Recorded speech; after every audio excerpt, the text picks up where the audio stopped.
I'm not seeing anything. Yeah, no, we're live. Oui.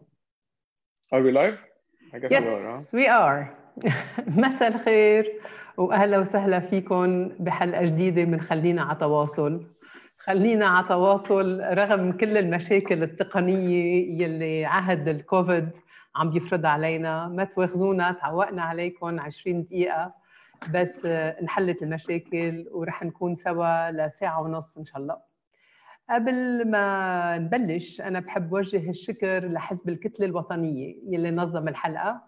الكتلة الوطنية لاعب قديم بالساحة السياسية اللبنانية وعرف يتجدد، وعم نتابع رجوعه على صلب النقاش السياسي بطروحات أساسية لبناء دولة قوية ومدنية، وعم يبذل جهود عديدة للتشبيك إن كان مع قوى سياسية معارضة مختلفة أو مع مكونات من المجتمع المتعددة بهدف إعادة إحياء مساحات وطنية والتقاء مبنية على المعرفة وتبادل الآراء. ونحن اليوم موجودين سوا حتى نكون جزء من هيدا النقاشات، وبعد مرة بنعتذر للمشاكل يلي واجهتوها لتبدأوا الستريمينج.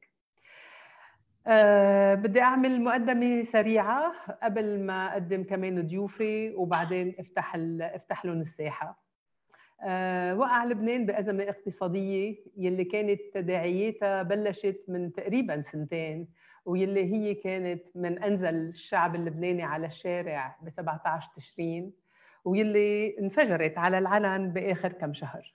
أزمة اقتصادية مالية ونقدية وأكيد مجتمعية. إفلاس ثلاثي الأبعاد بالنسبة للخبراء، ناتج عن اقتصاد ريعي انبنى على ديون ما عادت مستدامة وعلى هدر وفساد من المنظومة السياسية الصلبة يلي بعدها بالحكم. بشهر أذار أعلن لبنان عن تخلفه عن دفع دينه العام، وبالتالي عم بفاوض لإعادة هيكلة هيدا الدين، وصار في بالتالي ضرورة لإعادة هيكلة القطاع المصرفي يلي هو حامل الجزء الأكبر من الدين العام. المفاوضات بنفس الوقت جارية مع صندوق النقد يلي معروف أنه بيشترط لمساعدته بإجراءات تقشفية وإصلاحات بنيوية وإصلاحات قطاعية. الخوف عند وعلى المجتمع، على المواطن يلي عم يدفع كلفة تداعيات الأزمة، والمواطن يلي خايف على مدخراته، خايف من شروط صندوق النقد الدولي على الحكومة. تساؤلات كثيرة عن التشريعات المرتقبة، الكابيتال كنترول يلي كان اليوم بالبحث، وغيرها من التشريعات يلي رح تمس بالمواطن والمواطنة مباشرة أو بطريقة غير مباشرة. وكمان عم في تخوفات من تعثر مرتقب للحكومة بالمفاوضات. هل هالتساؤلات كلها بمحلها؟ إذا بدنا نحكي أكثر عن الأزمة المالية وآخر التطورات بالمفاوضات وشو الحلول يلي لازم الدولة تكون عم بتقدمها، عنا اليوم أفضل ضيفين ليحكونا بهالموضوع. بدي رحب بالأول بدكتور عامر بساط يلي حامل شهادة الدكتوراه من جامعة كولومبيا، خبير اقتصادي سابق كمان بصندوق النقد الدولي، وكان بعدة فرق تفاوض مع الIMF على برامج الصندوق بروسيا وأوكرانيا ومصر، وهو اليوم مدير تنفيذي لمؤسسة بلاك روك. ومعنا كمان الدكتور هنري شاوول كمان من كولومبيا وحامل شهادة دكتوراه، يلي جاي من القطاع المصرفي وإدارة صناديق استثمار، وصار اليوم هو عم بيكون معنا بصفته مستشار لوزير المالية لإعادة هيكلة الدين العام، وعضو بفريق التفاوض مع صندوق النقد الدولي. رح أعرف كمان بسرعة عن حالي. أنا هلا بجاني، مديرة تنفيذية لمؤسسة كلنا إرادة. نحن بنعنى بالإصلاح السياسي مع تركيز كتير على الاقتصاد، دولة القانون، وبعض الملفات القطاعية مثل الكهرباء والغاز.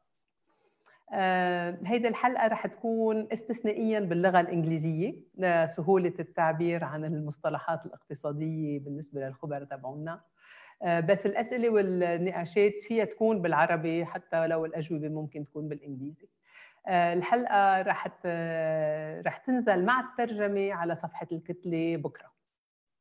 آخر تذكير أنه الضيوف وأنا ما بنمثل رأي الكتلة الوطنية حتى لو كان في كتير تشابه ببعض الآراء. So, let's start now with you, Amer. You've been following the Lebanese crisis lately and have written several pieces on the diagnosis of our bankruptcy that you saw coming many, many months ago.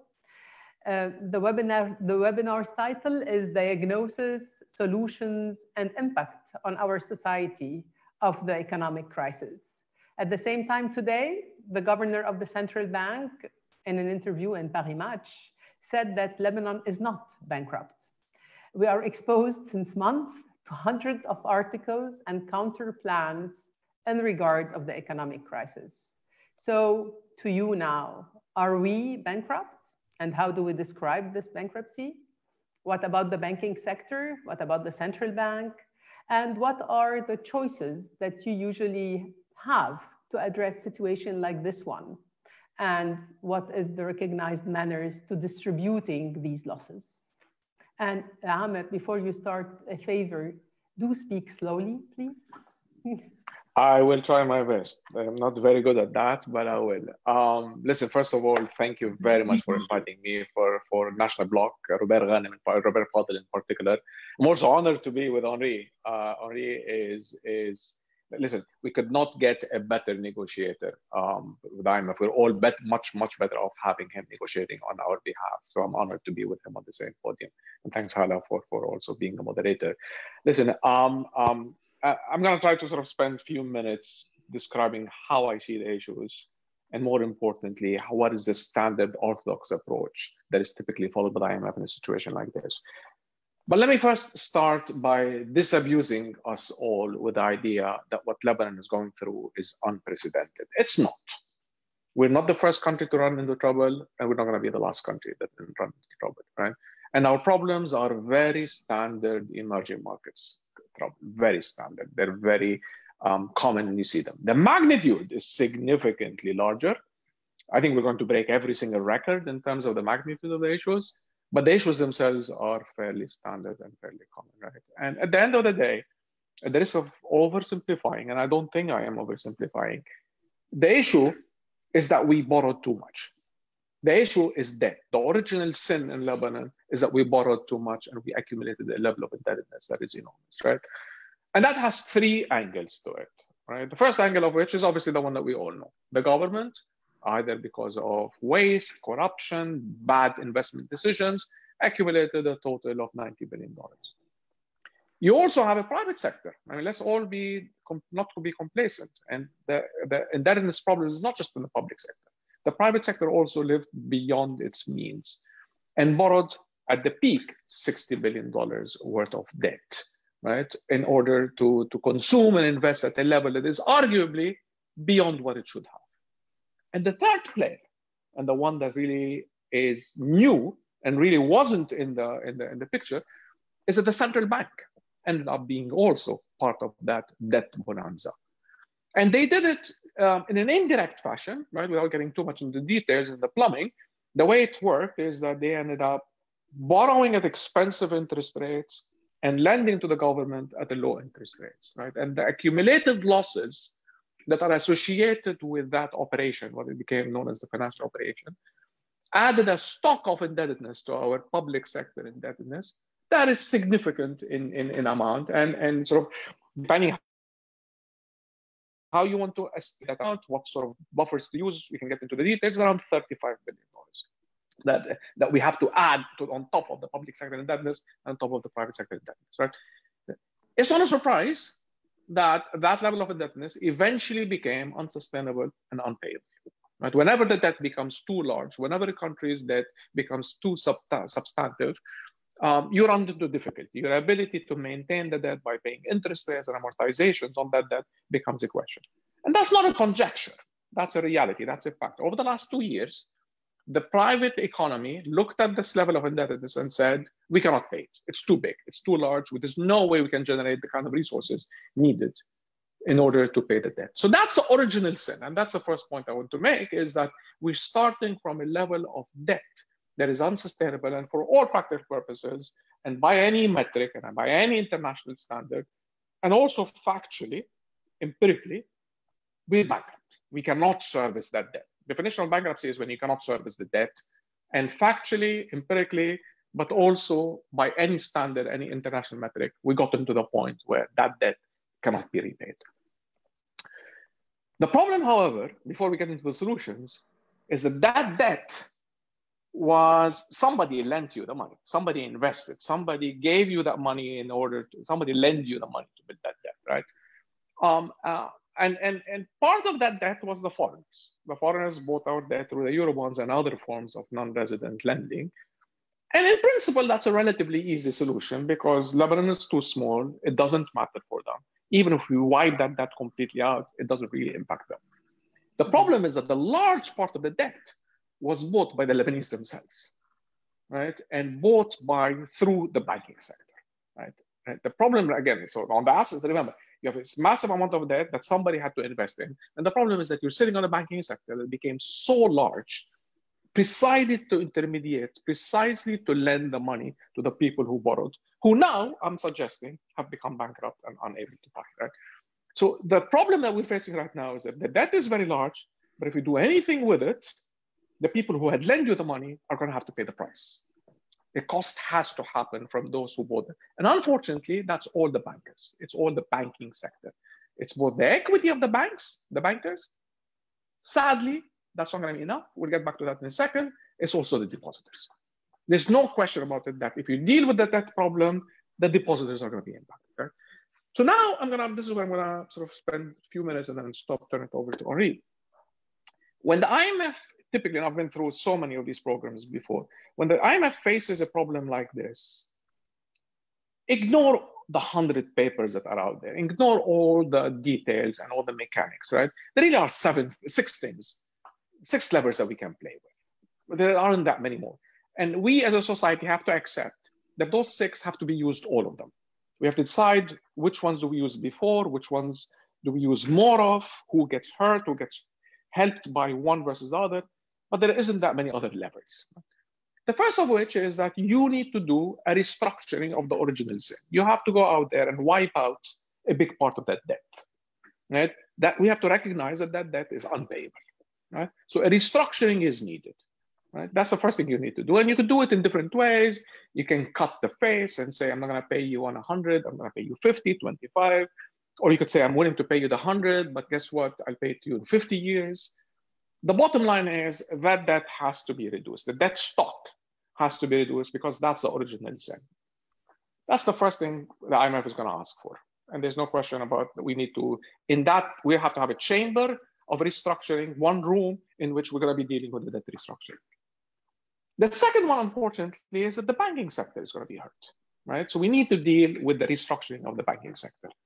And there, honestly, there aren't that many options available, right? Clearly, the equity of the banks, right, is not enough to handle that loss that will come about as a result of the first thing the IMF has asked for, right? So even if we wipe out all the capital of the banking sector, the hole is still significant, right? Roughly, I mean, the fund sort of estimates the government's estimate is that, and here, by the way, I'm also including the central bank, incidentally. So that debt that I'm mentioning, right? The number is around $44 billion after you take all cushions, all capital, everything. You still have $44 billion that we need to wipe out from the liability side of the banking sector. So when you hear people talking about the restructuring of the banking sector, they're really talking about wiping out capital and doing something with the other $44 billion that needs, that's a hole, H-O-L-E, that needs to be found, right? Amer, can you please talk a little bit slower? I just got a prompt on the chat. Thank you. Saying I'm talking too quick? Okay, I'll try. So the second thing we need to do then is we need to deal with the banking sector, right? Once we deal with the debt, we have to deal with the banking sector. Part of that is dealing with the equity, right? The capital. And part of it is, unfortunately, we need to deal with the deposits. The depositors are going to have to be hit one way or the other. Who? I'm not sure. How? We're going to have to figure it out. But clearly, there's going to have to be, we have to accept that there's a hit on the deposit rates, right? So that's the second thing. The first is the room is debt restructuring. The second is the banking. The third one is that the government has to play a role as well, right? It can't all be just the depositors. The public sector has to step in and has to do enough savings, right, in order to repay some of the debt that is not restructured. We need the government to step in here. And crucially here, we need to be talking about structurally. Right? This is not just about raising taxes and cutting spending. This is all about structural reforms that are needed on the fiscal offer. So the IMF is going to need not just, to be too technical here, a primary surplus. It also needs structural reform on the fiscal side. So that's the third thing they're going to be asking us to do, right? So they're going to ask us to restructure the debt, restructure the banking sector, restructure the public finances, the government, right? It's not going to be enough. There's three more things that we need to think about as well, right? So number four is unfortunately, we need to go through a deep recession, right? Part of the way you repay debt is you increase your savings. Right? You increase your savings, and whatever you generate in savings, you use to repay the debt. Right? But the process of increasing your savings means you are consuming less. So we as a society have to accept that as part of dealing with the debt and the fact that the people who own the debt are the Lebanese, they need to go through a recession. They need to tighten their belts. Right? So we're going to have to go through at least 2 years of a deep recession. Number five, they're going to ask for devaluation, right? And formal devaluation, right? They're not going to accept this multiple currency practice that exists right now. And the importance of the devaluation here is, and it's very painful. I will be the first to admit that the devaluation is painful to wage earners. Clearly, it reduces the income of wage earners. And don't believe that IMF doesn't understand that. The fund understands that, right? However, it has alternative things that brings with it, right? It inflates the amount of Lebanese debt away. It makes Lebanese debt less valuable when measured in dollars, right? It provides the central bank with the ability to inject lira liquidity. Now the central bank is no longer tied, their hands is not tied by the fixed exchange rate. And importantly, it helps what we call the tradable sector, right? The tourism, right? I mean, to give one example, right? Which is the ability to generate dollars. So devaluation is part of the mix. It's going to have to be part of the recipe as well, right?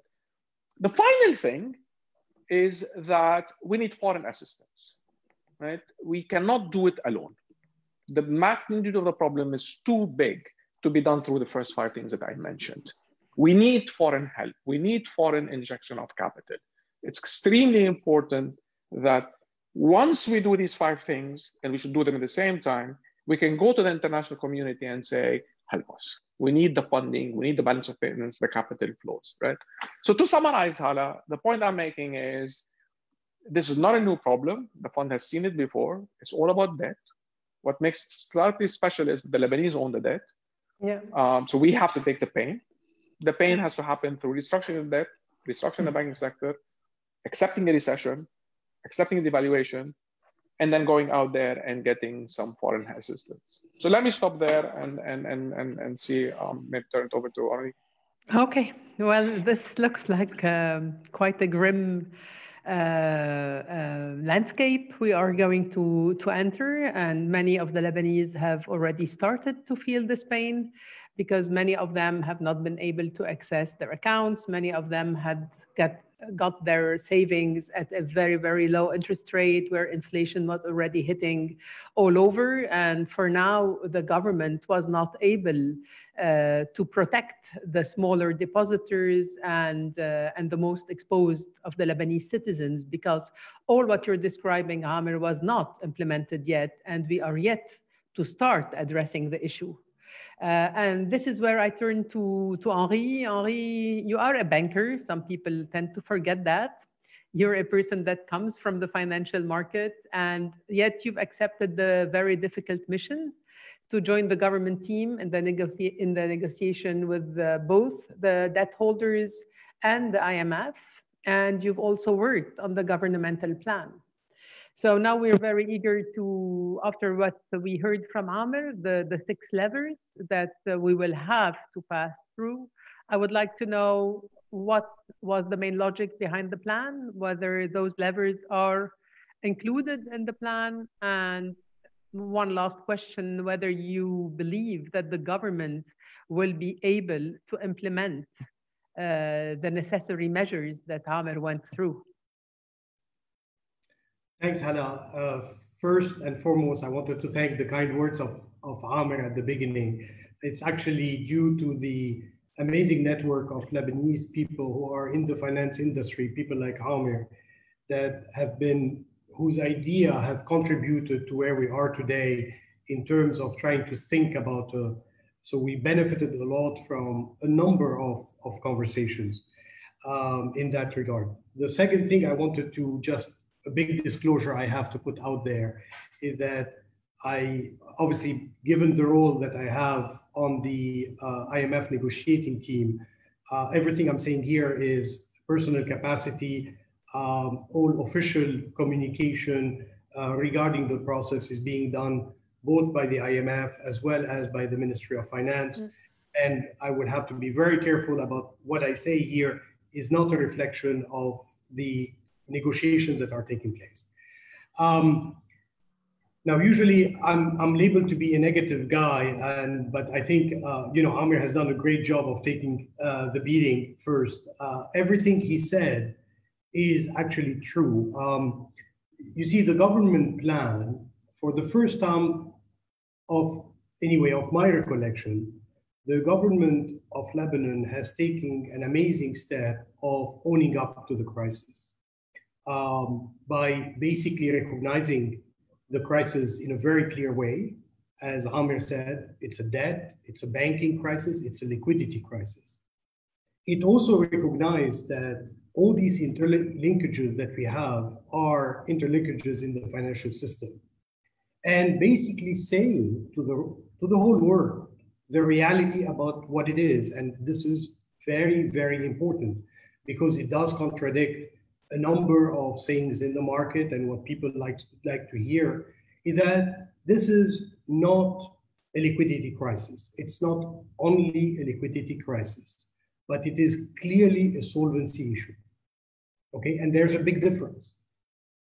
On the long term, we do have an issue, and that's why the government had to take the crucial steps that they've taken, first in March by defaulting on the Eurobonds, second by hiring the advisors in order to put a debt restructuring plan together, as well as to assist in the development of the government reform plan. What Amer said is exactly right. It happened everywhere, but the losses are so big, they are so large that, and I cannot reiterate enough that basic point, that the losses are colossal. That's what the government report is saying. Just to put it in perspective, because we're not going to lose people by using numbers, but we're talking about losses that are roughly about 200% of the total GDP of the country. So that's a very, very large number. So at this stage, everyone hates the person when you're losing, okay, because there are losses in the system. No one likes the referee when he's losing. And unfortunately, everyone in the economy is going to be losing. And that's why you see a lot of attacks on the government reform plan, because everyone will have to pay a price. The depositor, the shareholder, the consumer, every single category, no sliced and diced, is going to have to pay a price. Let me start by saying that, because what the plan is saying, if you read between the lines, and actually if you read it very carefully, the plan is saying we are going to have everyone contribute to that solution, okay? The number that Amer put on the table is correct, and only future audits and the negotiation with the IMF and additional investigation will end up telling us if it's higher or lower. But what we know roughly is that we're talking about that kind of size of a problem. We don't know, at least we still believe that we are in a liberal economy. We are in a capitalistic system. And in that system, people take risks. And as a result of that, either they profit or they take a hit. In this case, it's the creditors of the system that have taken the risk and that basically would have to pay the price for it. The solution is complicated by the fact that we have foreign credit holders, foreign bondholders, as well as local bondholders. The majority is with the local guys, but any solution we put on the table will have to work for those two sets of bondholders. So what did the government reform plan say? The government reform plan said, okay, listen guys, okay, as a result of the accumulation of debt, as a result of the erroneous fiscal policies of the past, of the monetary policies of the past, of the fact that the average citizen has benefited for 30 years of a standard of living which is beyond the means that should have been afforded to him. We think that the end solution, once we have confirmed the level of losses, is that this solution has to be a mixed solution. It cannot be but be a mixed solution, which means the pain has to be borne by some of it by the state, and we do that through what we called in the plan a public asset management company. It has to be borne by the accumulation of the waste, the corruption of politicians. And we have very clearly in the plan stated out that we are going to start audits, and they're about to start, of every single public tender that has been given out there for the last 30 years. We have to investigate the amount of money that exists in the system that is allocated to PEP or that is assigned to politically exposed person, and therefore that shouldn't be there. It has also said that, I'm sorry, depositors that have benefited from excess interest will have to take the first hit. Okay, and of course it has the banking system that has grown to become about $200 billion in terms of asset size, and whose profitability has gone up over the last 30 years by about 19 billion or so of dollars, will have to also take a hit. In the reform plan, we talk even about dividend, a clawback on dividend payment over the last few years.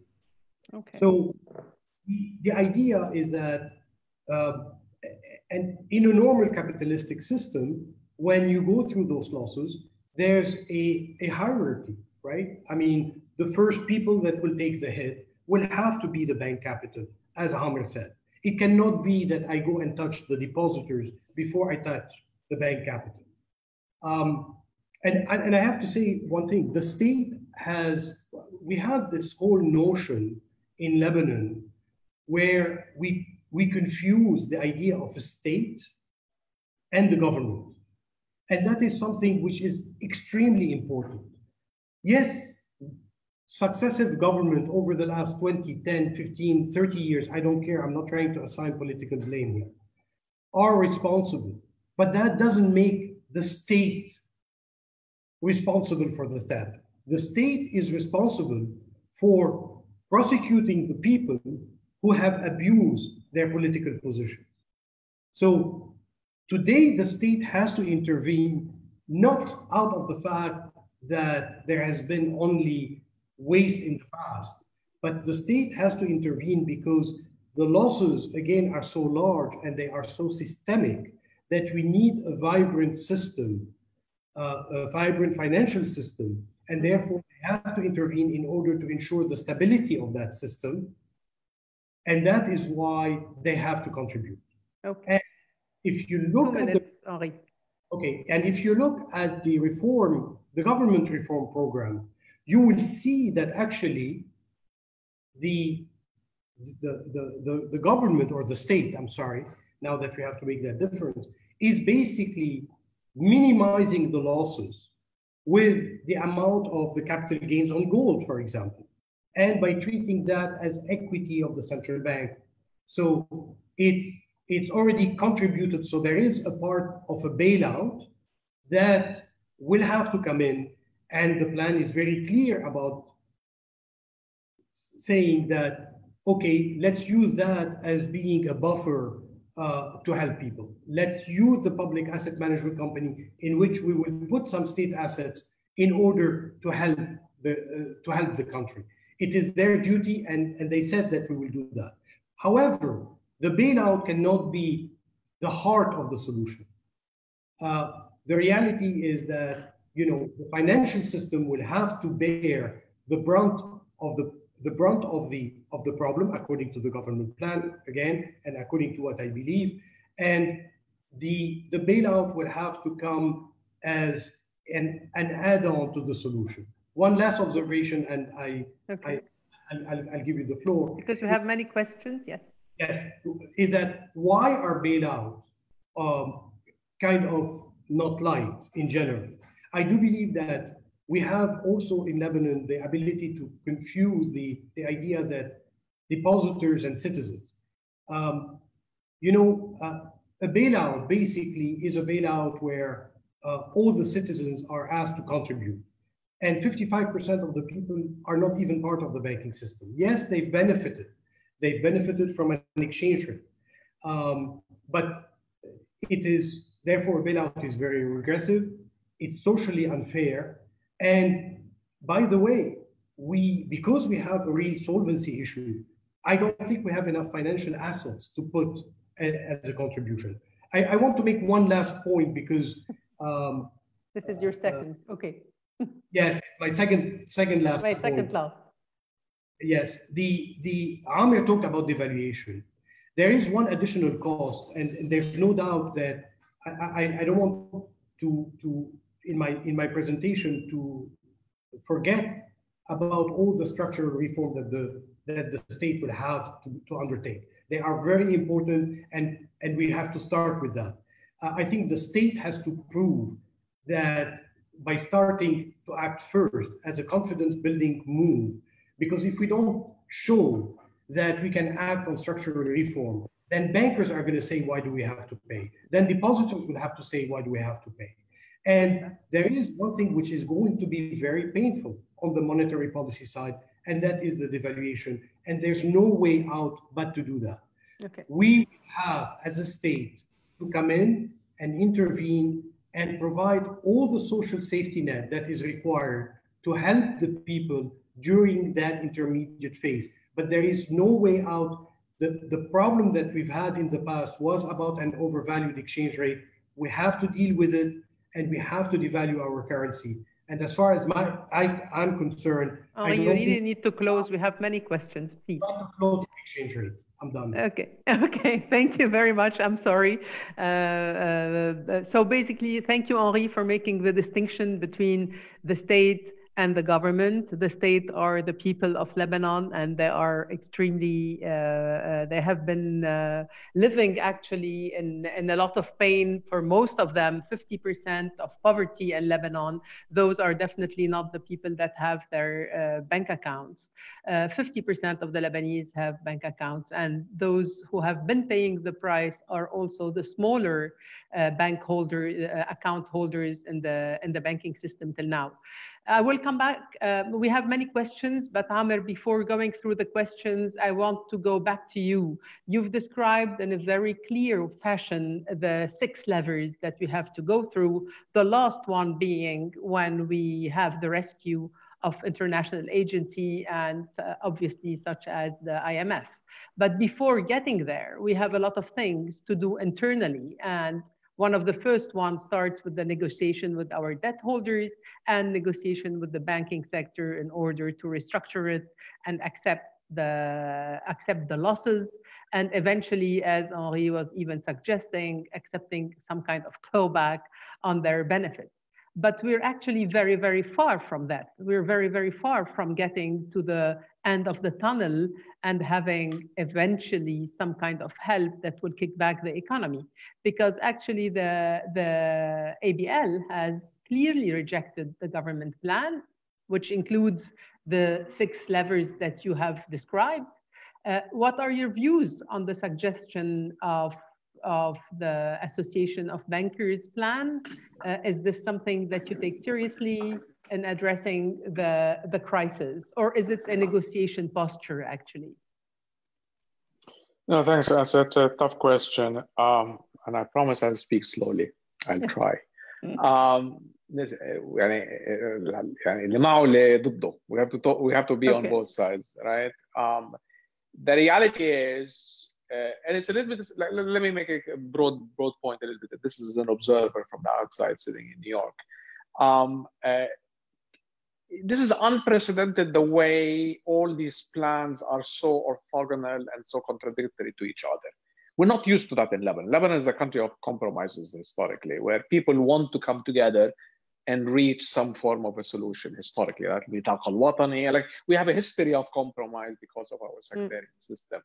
These divergent plans, which are very orthogonal to each other, is very problematic, right? We need at this point the notion of a mediation, an internal mediation. We need to have a coordinating force that sits and says all these plans, the private sector is having its own plan, the banking sector is having its own plan, the civil society is having its own plan, the government has its own plan.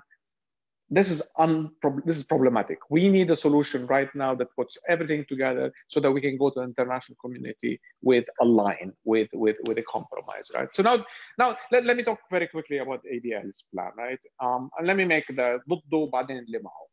The ضده part is that it has a feel of هن مش أنا. It has a feel of it's them, not me, right? The whole essence of that piece is that let's throw all the problem on the fiscal sector, right? Let's throw all the problem on the privatization, on asset sale, and let's save. There's no acceptance of the idea that burden sharing is necessary, is needed. When a bank sets up a bank, it puts capital. When the bank runs into trouble, the capital is at risk. Right? There wasn't an admission of that, which was a bit problematic to my mind. Right? Another ضده part, which I feel uncomfortable with, is that it pushed too much on the public sector.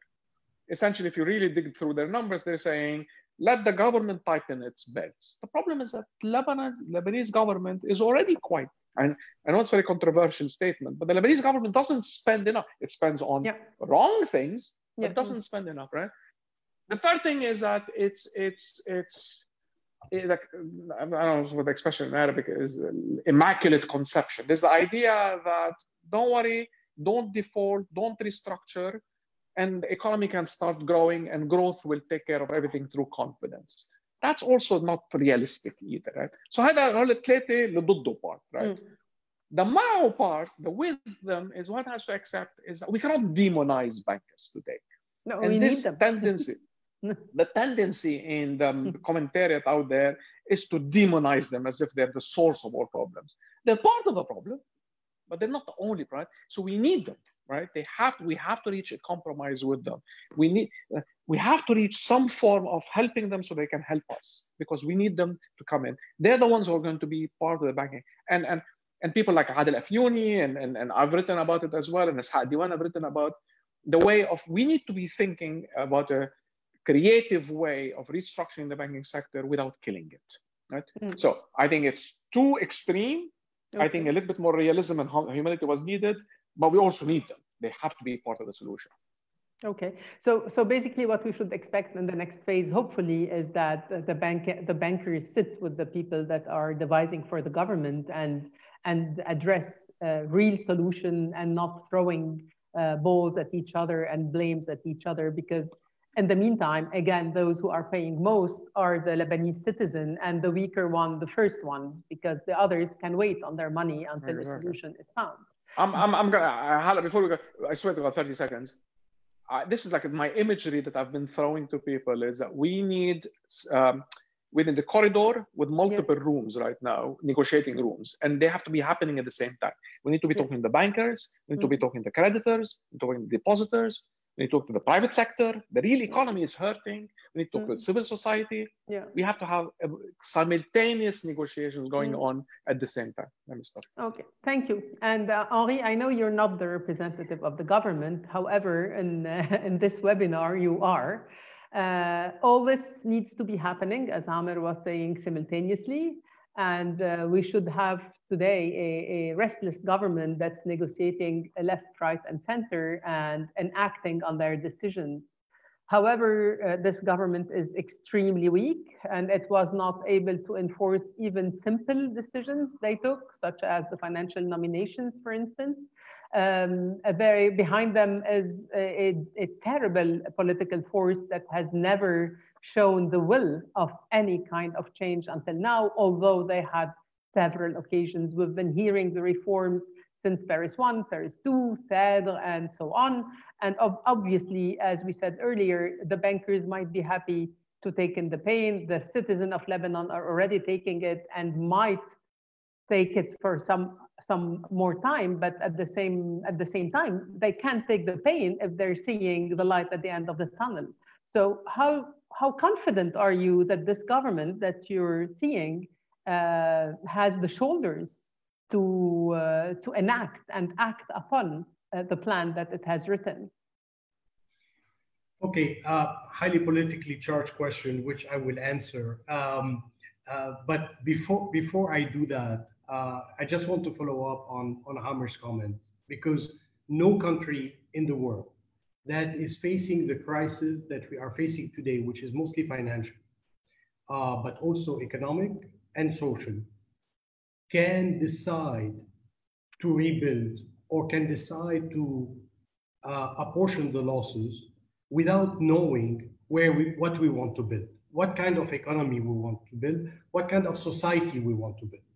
Today, Amer is 100% right. There is no dialogue going on. And this is pretty much the first time in recent history of the country where we do not see a constructive dialogue going on. We don't see a multidisciplinary, by the way, dialogue going on. We're only talking numbers. You have economists, bankers, financiers who are talking. I'm sorry, but there are a number of legal issues that we need to address. There's a number of society issues that we have, of social issues that we have to address. So and we will not reach a deal at the end of the day of how to rebuild this country if we don't put all those multidisciplinary people in a room, people who have different views about the economy, about Lebanon was not a liberal economy. Lebanon is an oligarchy. This is the legend. Okay, it's an oligarchy. We do not want to continue this. Okay, what we want to build is, I mean, we have people like Amer who are sitting in New York. There's a reason he's sitting in New York and he's not sitting in Lebanon. Okay, we need all the brain power that exists to want to come back to Lebanon, and they are not coming back because there are no equal opportunity. This is not the society, this is not the liberal economy that people always... But do you think we're close to that now, Henri? I mean, do you think that the government... No, but I just... Because I have 6 to 7 questions I would like to address, so please. So let me address the government. Yes, the record of the government, as far as I'm concerned, I do not represent the government, but yeah, okay, we know that. But so it's easy for me to say. But yes, the government has not been. There's a lot of decisions that they haven't taken. They have taken some courageous decisions, such as the default on the Eurobond, such as the government reform plan that came out, such as addressing the losses. Yes. I mean, these are good things, and they need to start somewhere. They may say, look, we've been only here 105 days or whatever. But there are a number of areas where they have failed. The nomination is the most important thing. We have 13 nominations in the financial space. One of the reasons we have this crisis is because the governance of the country, the governance of the sector has failed. Now there is an opportunity to fix that. And rather than going and appointing people like Amer, for example, to become the second or third vice governor, we are going in our old confessional ways. Yes. And trying to deal with the problem. It's unacceptable. I'm sorry, it's completely unacceptable. That file should have been solved, weeks ago. And nomination is only one example. There are nominations outside the financial space. Now, the biggest problem that this government would have to face are the people. How to help the people during the transition. The World Bank study has said that 50% of the people are below the poverty line. And unless we address the social safety net in a very aggressive manner, someone has to explain to me within this government, why is it that the World Bank food program has not been approved yet? It has been approved today. Okay, well, sorry. I was with the IMF negotiating. So yeah. I heard that news. It was We've been talking about that. Hanin Said, who's part of that program, talked to us about it in December of last year. Right. That's the point. That's the point. Okay, we cannot keep on missing the opportunities. We need intervention immediately. Whether this government will do it or not, I don't know, but the civil society has to continue to put the pressure in order to act on those decisions. Okay, thank you. There is a list of questions. I will try to summarize them. One of the recurrent question was, some people said that we should have negotiated a plan and the Eurobonds before defaulting. Is this how it happens? And I'm going to put another question with this. Don't you think that removing the bank secrecy is essential for more transparency and for settling the next phase, knowing that today, again, the proposed law on bank secrecy was butchered before being passed? So I don't know who wants to take this question. Amer, or Henri? Amer, do you want to take the I was going to take the bond, exactly, and I leave the bank secrecy to you, Henri. So there's the best practice, Hala, and there is the reality. The best practice internationally is that we always try to do what we call a pre-packaged restructuring, pre-packaged default. So what you do is that before you actually go out there and declare a moratorium, you come up with a plan, exactly what the question suggested. You come up with a plan, you come up with a program. You sit down with the creditors, you give them the new reality, you say, I cannot pay, I need some help, lower my interest rates, lower my principal. This is the promise, this is my economic program that assures you that eventually that problem doesn't get repeated. Pretty much, by the way, what's happening with Argentina right now. I'm living personally right now in the middle of that episode where we're trying to get to a deal before they actually default on us. That's the best practice. The reality is, to the question, in 9 times out of 10, it doesn't work that way. Because countries in the middle of a crisis are in the middle of a crisis. When they can't afford, they can't afford. And Lebanon is not the only one who had to default before a program was done. To you, Henri, bank secrecy very quickly, because we have a lot of questions. Is lifting the bank secrecy an essential step in the next phase to give trust? Banking secrecy has to be repealed, period. Okay, I like this answer. I will stay with that. There's no reason for us to have that. This is not, if we are trying to think that we're building a banking sector based on that differentiating or that competitive power or whatever you want to call it, we're not building anything. I think banking has to go away so that we can go and do everything we have to do and compete in the global financial space. Okay. Amer, a question for you. The nerds have invaded the scene. So Mohammed Faour is asking you, you suggested in an LCPS article that we could actually have a staggered approach to realizing the losses, and that this might be a more prudent way rather than biting the bullet. Don't you think that staggering losses realization essentially means keeping zombie banking sector on life support until the full losses are realized? Don't we need to balance that against some functional banks as soon as possible? And any thought on how to do this? And then, no, absolutely. Okay. So I mean, I invite people to read the piece because the piece went through some detail. But Muhammad, to his point, I was very explicit in the piece. I am not blind to the downside of the gradual approach, not least of which is that we're going to have to live with a longer period of capital controls, a longer period of banking freeze. We're also giving a lease on life to the political class under my approach. Right? We're also giving them a lease on life. We're allowing them to continue more than we all would desire to happen. But my only point, Muhammad, to this has been always that the problem is too big to be dealt with immediately, and that the non-linear risks, the social, socio-political, economic costs of dealing with the problem immediately is just not there. And I went through the arguments in the piece why I thought it was just impossible. So we need to figure out a way in which we can accept the good instead of the perfect. And what's happening right now is not good. So I still think we're a long way away from even the gradual approach. We're not at the gradual approach.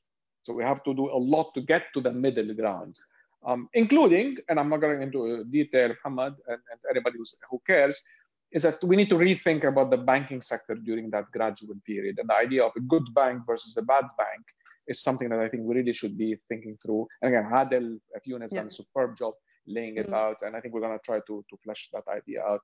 How do you recreate a banking system in the middle of a compromised gradual solution?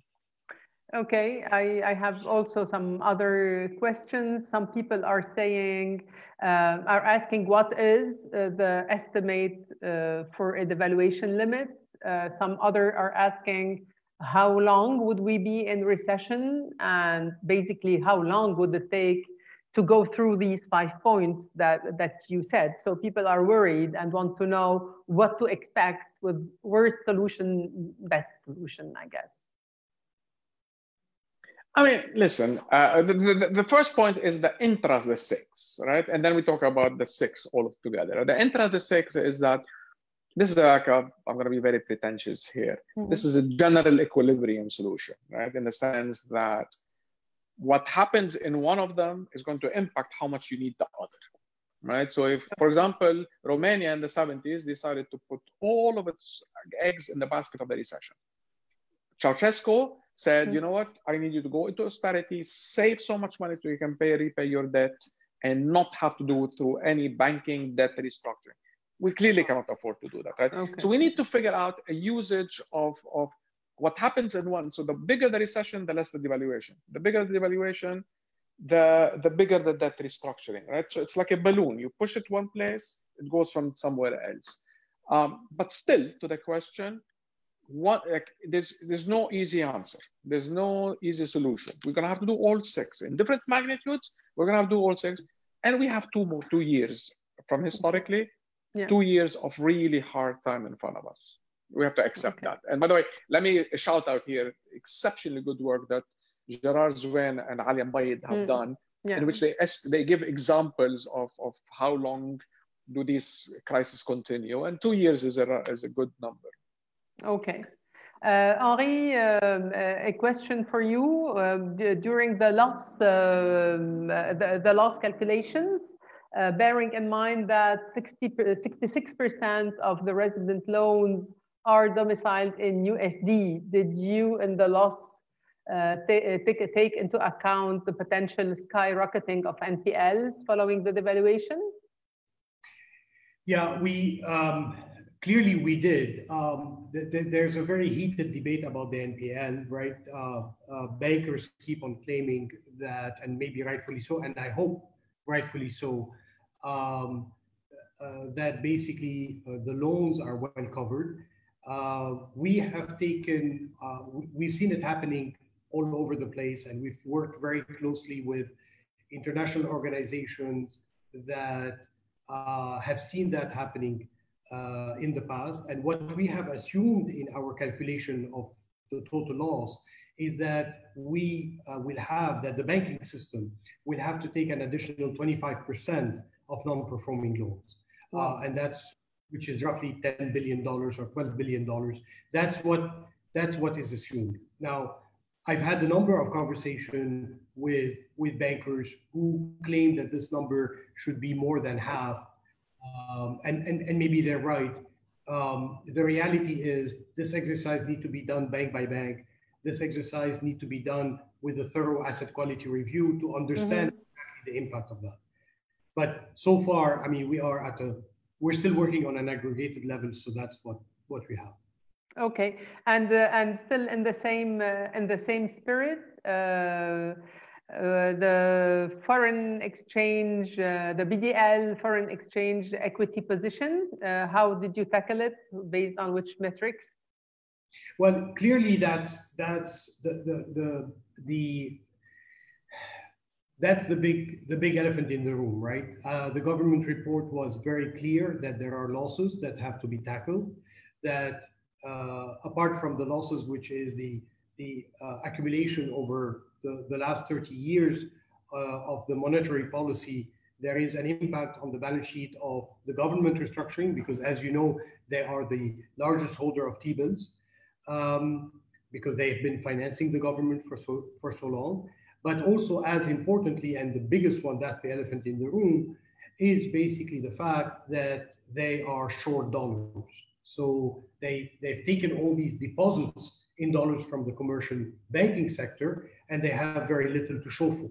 So a devaluation, which is what Amer was talking about, all the different costs of devaluation, there is a huge impact. And I think the report is very transparent about the impact of a devaluation on the balance sheet of the central bank.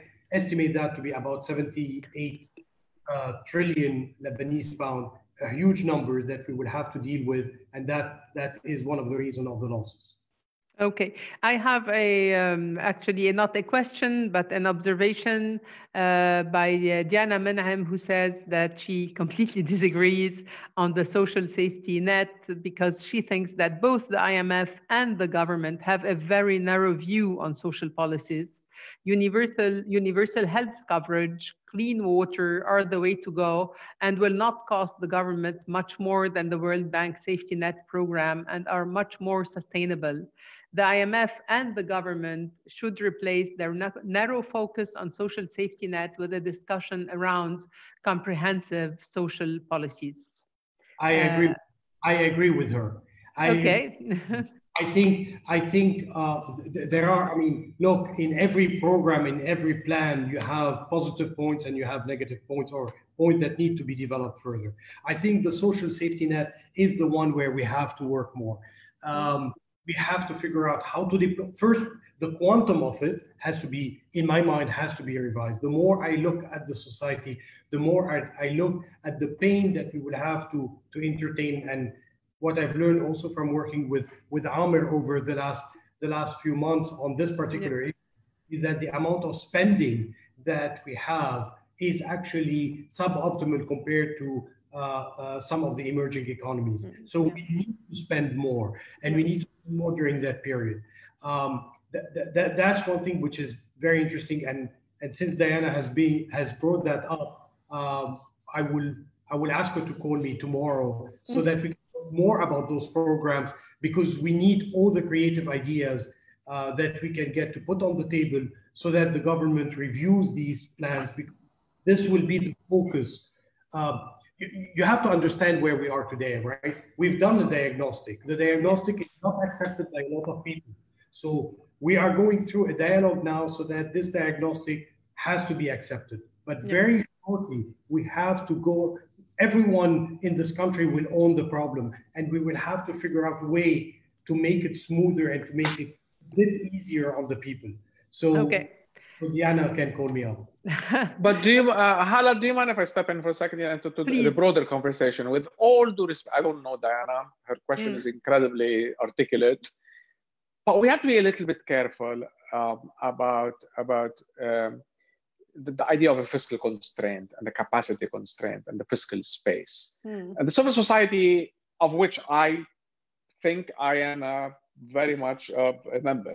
Yes, you're a board member of Kulluna Irada, so you. I'm a board member, so, very much so. Sometimes the demands can be a little bit irresponsible in the statement of it doesn't cost much or it doesn't cost more than what is already in the budget has to be put in a quantitative sense, and the capacity, the fiscal space is very limited, and it's very little ability to spend more without having to save somewhere else. So all I'm saying is let's contextualize our demands as a civil society within the affordable. I think this should be and for all I know, Diana probably has done the math and she's extremely good at it. I'm just making a broader point. For a round table with all those who are interested in order to see how to better distribute the losses and how to take the pain and think of real social nets. So this is a conversation that should be happening.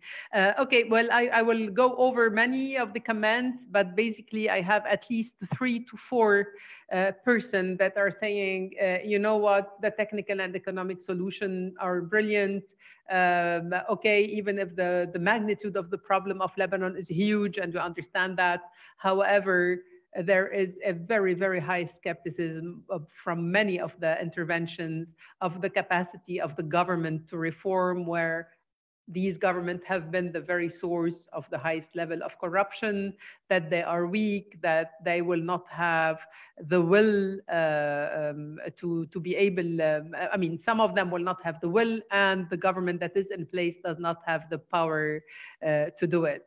Now I have again some questions that are a bit more specific. One is, how will the government solve the divergence of opinion in computing the losses and in sharing the pain?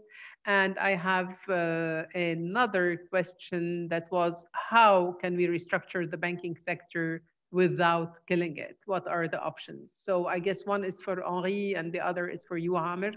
Henri, will you, do you have any idea of how the government is going to solve this divergence of opinion and computing the losses and distributing them? Look, let's be honest. No, we don't.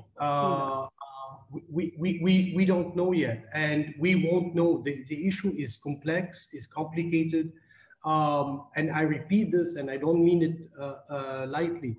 Without a national dialogue on these issues, without having what Amer called this orthogonal views of different people, we need to sit down.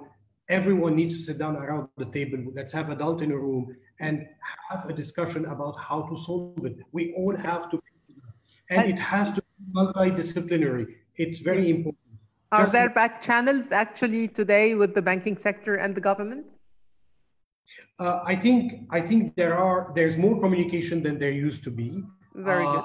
I participated to few conversations sometimes on a personal level, but I think what is important, I do not think, and I think it's really unfair to think that the government plan is asking to kill the banking sector. That is not true. And that idea has to be dissuaded no matter what. Obviously, we need a vibrant banking system, but we need to figure out a banking system that will serve the real economy as opposed to serve the public sector.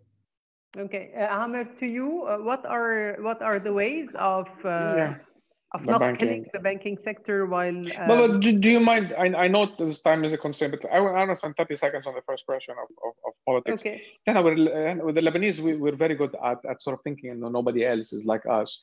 Many countries have toxic politics. Many countries are very polarized. Many countries go through crises, and they figure out a way to compromise because the alternative is painful, right? And I'm cautiously optimistic, very, very cautiously optimistic, that we can do a hand-to-hand combat in the next 3-4 months, led by Henri and his colleagues, hopefully in conjunction with the other stakeholders, and be able to eke out some degree. Let's not ask for the perfect, let's ask for the feasible, and I am cautiously optimistic we can do it. Other countries have. I think the alternative is so bad in Lebanon, if we don't, that the political class will come together. It won't be ideal, but hopefully be. Banks. Again, sort of, I think we're converging increasingly on the idea of the following. And this may be too technical, and please read Adil's excellent piece on this. But I think we're all converging on this thought, which is that you separate the banks between, you take out all the impaired assets, all the assets that you know are highly unlikely to be repaid, which includes the Eurobonds, some of the T-bills, CDs, the liabilities, the claims of the banks on BDLs, FX maturity mismatch, right? You put it there and you fund it, right? This is the liability side, which will never be repaid. And you fund it with large depositors, right? With and you're not telling the depositors your money is gone, but you say, you know what, we're going to keep you there until we solve that problem. Okay. And now we can, at that point, unleash the clean banks. And the clean banks have some good assets.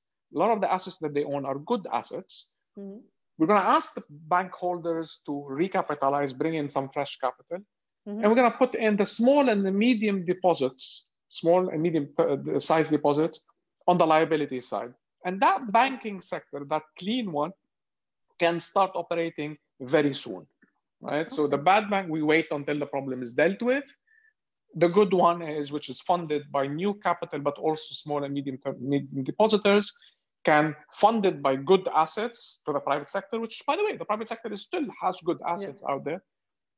And by the way, the elephant in the room, let's talk about it later, Hala, is what do we do with the state assets? Yes. I would do with them. But this is because that has to be part of that solution as well. That's a big discussion that is worth talking about. Yeah, and Amer, also, even if we do this solution, how likely is the trust to come back? Because many companies now have moved their platform to Cyprus, for instance, in order to be able to deal with their daily business. The trust doesn't come back, and the trust will come back. You're optimistic that if we deal with this, we have empirical evidence. We have historical evidence in so many countries on this. Trust doesn't come back immediately, but if you can demonstrate that the banking sector, to which you now are throwing in new fresh money, is healthy. And the way I described it, we are going to create a healthy banking sector with good assets. Over time, confidence does come back. And so in Greece, once we recapitalized the banking sector, it took 2 years. And there were continued capital outflows, even though the banking sector, they had their own issues even afterwards. But my point is that you can count on, after a while, if you can demonstrate that the sector is clean, money will come back. Okay. Let me, Hala, just to add that, because I think the element of trust is very important. Capital markets have the memory of a fish. So at the end of the day, and as Amer said, the empirical evidence has proven that, money will come back, investment will come back. And that's why I think, but let me link it to one thing. It's very important to have a clean financial system as quickly as possible, because the faster we have that, the faster we'll be able to bring back the trust. If we let this issue of having bad assets or unfunded liabilities linger in our financial system for so long, okay, trust will not come back until all that is being dealt with. Okay. Thank you. I have a lot of questions. I mean, I don't mind going on if you don't. One question is very well put. Can we be Hong Kong and Hanoi at the same time? So I guess you know exactly what this question means. I have to admit that I don't. So I don't know if someone would like to answer. Maybe Amer knows what it means. I don't know what it means. Yeah. No, I know exactly where he's coming from. He or she is coming from. That's very obvious. Can we be both linked to the West? Yeah. Can we be linked to the West at the same time, be part of the Eastern Bloc? That's obviously the essence of it. Can we be part of the Iran axis at the same time, the Western axis? And can we be? We have to accept. I'm sorry. We have to accept that the reality has changed. And 1950s Lebanon is not 2020 Lebanon. Yeah. We live in a complicated zip code. We live in a complicated regional balance. The demographics of Lebanon, the sectarian demographics of Lebanon are such that we have to be, like, our Eastern gaze cannot be disappeared together. And our role as a society is to figure out a new Lebanon that can combine the coastal which is more European, more Western, more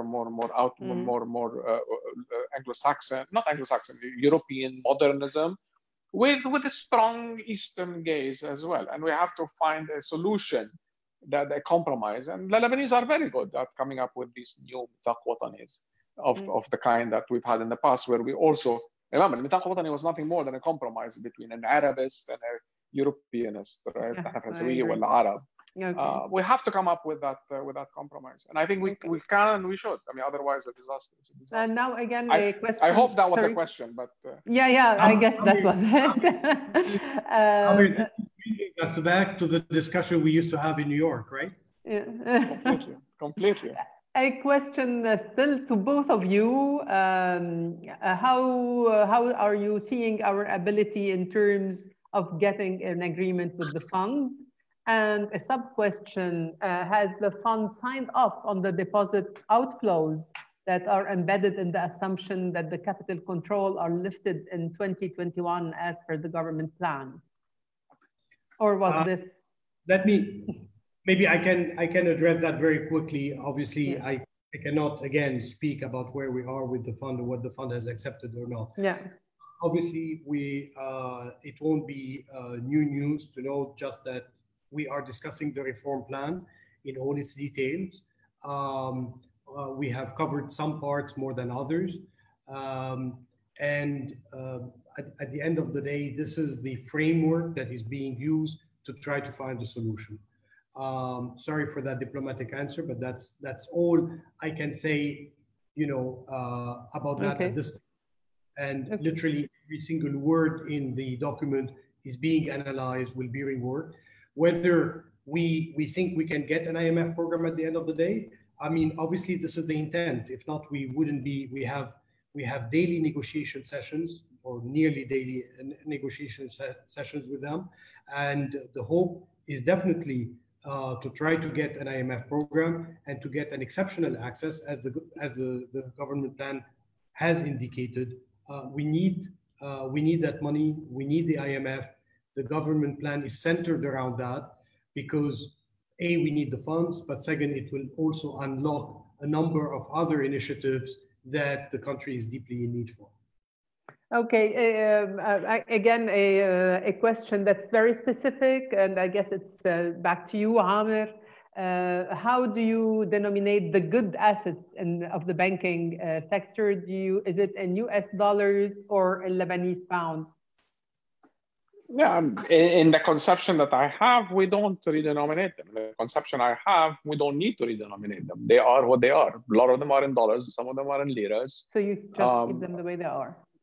Keep them where they are. They have deposits on the other side that are also lira, also in deposits, in dollar on the other side. If there's an FX maturity mismatch, that's part of the capital solution that is needed through fresh capital. So for example, if the deposits are predominantly in dollars, and the claims, the assets are in lira, then there is an effect. The bank suddenly becomes long dollar, short lira. Then we have to figure out a way I'm sorry, the other way around. Short dollars, long lira.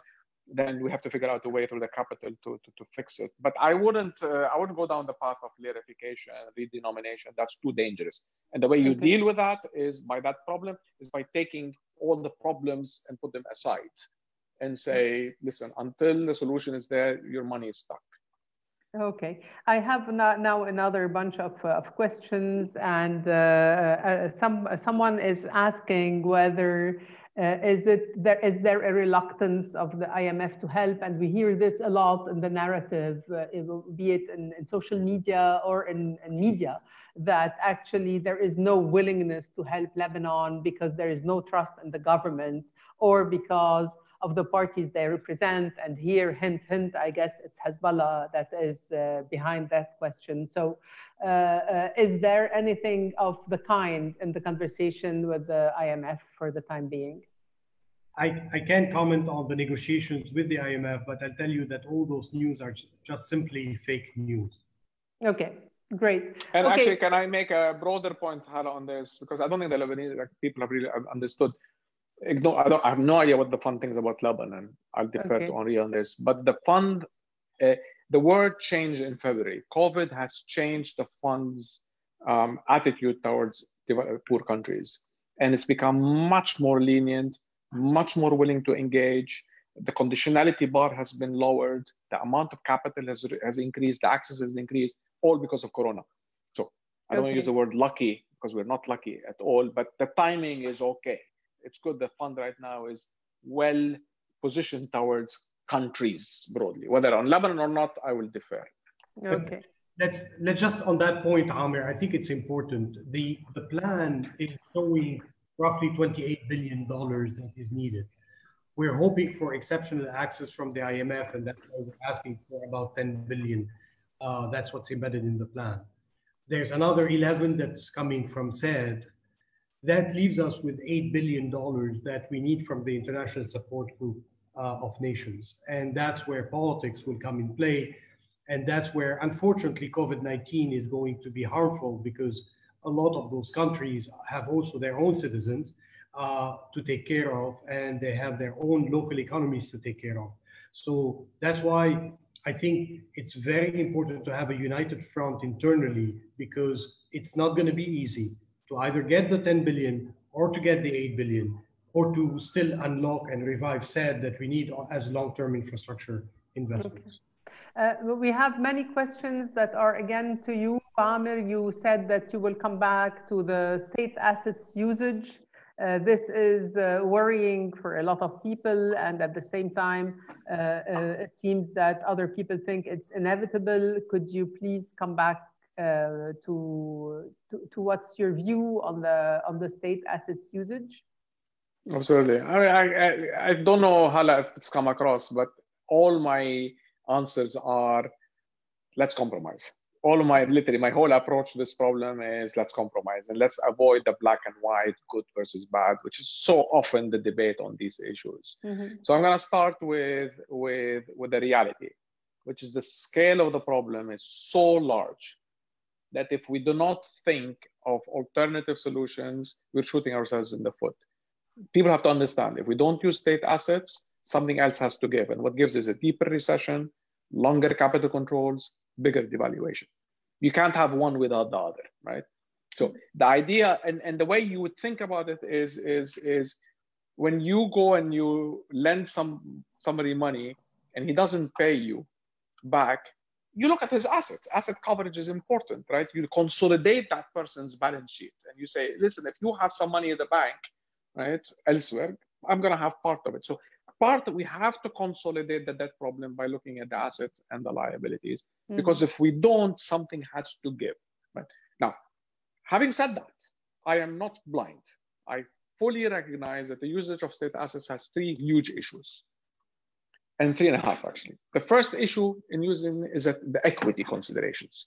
You're helping depositors, right? You're helping depositors, you're helping potentially bank shareholders against those people who are not depositors. Yeah, so there's an element of unfairness. If you're not a depositor, you don't benefit from it. So there's an equity consideration we have to be thinking about. There's also the modus operandi. There's the mechanics of how we do it. Do we privatize? Do we securitize? Do we commoditize? There are multiple ways in which you can do it in a more efficient way. And most importantly, governance. We don't do it hek ala miyani. And in Lebanon, it's so easy to steal that money. So I am fully aware that if we're doing it, the only way we should do it is if it's equitable, it's efficient, and it's governed properly. But we need to think about it. We cannot ignore it. It's not a black and white issue. We cannot afford not to have it. Okay, well, I guess there are some political questions, like some people again saying, can we really find a comprehensive financial solution before there is a regional settlement and political settlement between major players? I think it's legit, but I don't know whether any of you wishes to answer that. And of course, we have Kamal who says, of course, the amounts have to be reviewed and be much, whether of the IMF or of SAID, have to be considered to a much smaller limit than the 10 billion or the 11 billion. Basically, Amer, what do you think the kind of help we can accept from the IMF? What's the amount? I'm of two minds on this, right? On the one hand, I look at international experience for the kinds of programs that I sort of see us being able to reach or reaching eventually. And it's not going to be that ambitious. With all due respect, it's going to be good, but it's not going to be extremely ambitious. And countries that don't have very ambitious programs tend not to get huge access, right? I look at Jordan, look at Egypt, look at, it's tough to see huge access for countries that don't. However, we live in a different world today than the one we lived in, that Egypt and Jordan faced, right? The fund wants to give money right now, right? The fund is desperate to give money because they're worried about defaults everywhere. They're worried about structural issues. They have a lot of liquidity and they can get more. They're thinking about a new SDR. And we have a big ally. I mean, the French are really helping us, right? The French are going to be very powerful support as well. So I think eventually we can get to Kamal's point. I think I could see why it's challenging, and to Henri's point as well, that 8 billion is a big number. But I'm cautiously optimistic that if we hand-to-hand combat, we can generate the amounts that are needed. Hala, I don't know, Henri, if you agree. Yeah, let me react just to the numbers. Look, we know the number is ambitious. I mean, no one is kidding himself. We've put a plan together that will hopefully make us reach that number. We're working towards reaching that number. We need to be able to get to that number. If not, as Amer said, then the pain is going to come from somewhere else. So the international community is supportive. We've got some signal that seem to indicate that the request that we have in the plan is a credible one. So let's keep working toward that. Whether we'll end up being able to get it is subject to a number of variables, but we should all as a nation work together to try to reach that objective. Okay, I would like to conclude. We really already exceeded our time. However, the last thing, because it came also across several times, someone is asking whether you've had some look at Ziad Hayek's and Gérard Chervet's plan, and what you think of it. And Ziad himself is saying that he thinks that this solves the problem related to state assets. So please, quickly, your comments before we conclude. Amer, do you want to start, or should I? Have you seen the plan? Yeah, Ziad, I've met Gérard. Ziad is an old friend, and we've spent a long time going over the plan. I've also introduced Ziad to the Minister of Finance. He presented his plan. He presented his plan to our advisors. So there are some good ideas that if you look at the part of the plan, which is the public asset management company, and you look at Ziad's plan, this is where we could take some of his ideas and put them there. So there are a number of plans in this country that are very relevant. On the financial resolution framework part of it, the plan that Adel Afyouni has put together is something that we can use. So we are working with all these different people. How the big puzzle is going to fit at the end of the day, I'm not sure, but we are definitely in talks with him. Probably he's expecting more feedback than we give him, but we did take a look at that. Okay. And we are. I just want to say that Diana came back and said no serious costing has been done on universal health coverage. However, a back of the envelope calculation indicates it might cost $750 million a year to extend coverage to another 1.5 million Lebanese, 2013 figures though, whereas actually the World Bank program is costing $560 million roughly for 2 years. So just for, I think this is a huge subject and it should be on a different platform. I would like to thank you all. This has been a great moment together with you. I'd like to know whether any of my guests would like to have a concluding sentence, giving us a little bit of hope. I'm going to do that. Yeah, go ahead. Go ahead. No, I'm going to listen. I have the privilege and the luck of being outside, and it's easy to look at the outside and look at the potential of that country, and without being stuck in the noise and the pain and the Byzantine politics of that place. This place has enormous potential, right? Both at the level of the human capital, physical capital, the pent-up demand that exists. We could have, if we can solve our problems in a good way, not a perfect way, we have decades of recovery. Let's just get our act together. Henri? Thank you, Amer, and thank you, Hala. Look, I think there is, we've been talking for an hour and a half. We haven't mentioned the word industry once, manufacturing. And I think this is where the opportunities Sorry, are. I missed one question about employment, and I'm sorry, I apologize for the person who asked it. So please, if you can, because unemployment is expected to have, 1 million persons in Lebanon are unemployed according to last numbers. And we know that it's much more because a lot are informal numbers. So please, Henri, yes, address this in your concluding. Well, definitely, I think the opportunity that exists in the country today is basically in strengthening the manufacturing base. We needed that yesterday, not today, because it takes time for that to pick up. We need to prioritize whatever we have in terms of reserve spending in order to encourage the sector. That's a sector that will prove to be durable for the economy, that will provide the right employment, and that will need all the hard currency it can get at a certain amount of time in order to guarantee its continuity. I think we will be amiss if we don't put more pressure on that, and if we don't reflect that in the revised government plan figures that will count on the private sector to generate the growth that is needed in the country. Thank you very much. Well, I hope that all the people of Lebanon will keep on the pressure on our government and our political, I don't know how to call them, political people, that they realize that actually there is a society behind all these numbers, that there are people that are in pain, that there are people that are in hunger, and this has never happened in Lebanon for a very, very long time. And time is of essence, and I think that we're not being at par with the speed that is required for that. So people, let's keep the pressure up. Thanks a lot again for the Bloc National for hosting us. Thank you for my guest speakers, whom I should say are both board members of Kulluna Irada, and I'm proud of that. And thank you for everyone who has accompanied us during this evening for the questions and further interaction. Thank you all and have a good night. Thank you.